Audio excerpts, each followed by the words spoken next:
Do you know, uharibifu au kuharibika kwa mtoto, Mungu hata dai kwa baba.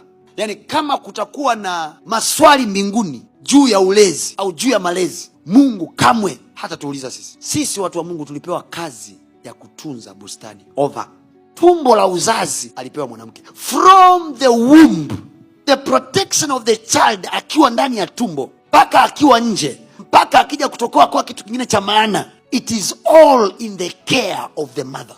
Biblia inasema wazi, mwana mwenye hekima humfurahisha babaye, bali mwana mpumbavu ni mzigo wa mamaye. Kila mtu atabeba mzigo aliyotuletea duniani. Tukio ulilolianzisha, chai uliotukorogea, utakunywa wewe kwanza. Mtoto uliyetuletea uso wa nchi, wewe kwanza, pinchi yake ndo utaisikia. Kama mwanao ni jambazi anaotesa watu huko, yani ile feeling ile, wewe lazima uipate.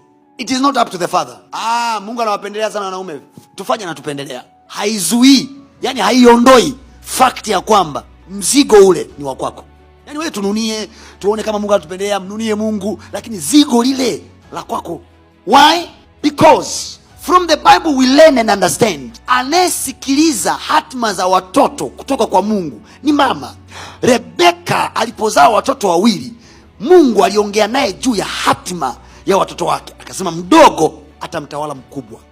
So it was up to Rebeka kulinda siku baraka inatolewa, ajue kabisa anayetakiwa kubarikiwa ni huyu, so that blessing may not go to the wrong person.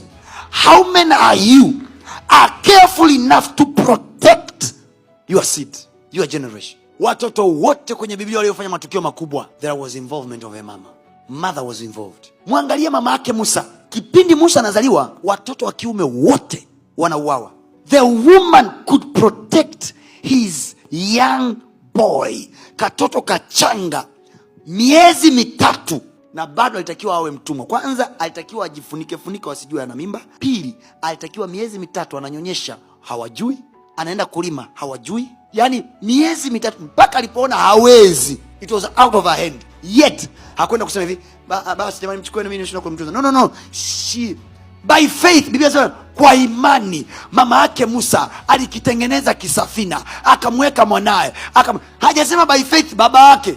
Biblia inasema walipomuona ni mzuri wakamficha. Wewe unamwona mtoto wako yukoje?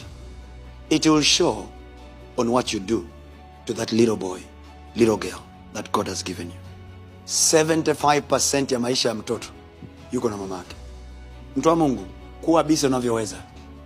Yani wewe kuwa busy unavyotaka, but make sure you take care your children. Pray for them, give for them, think about them.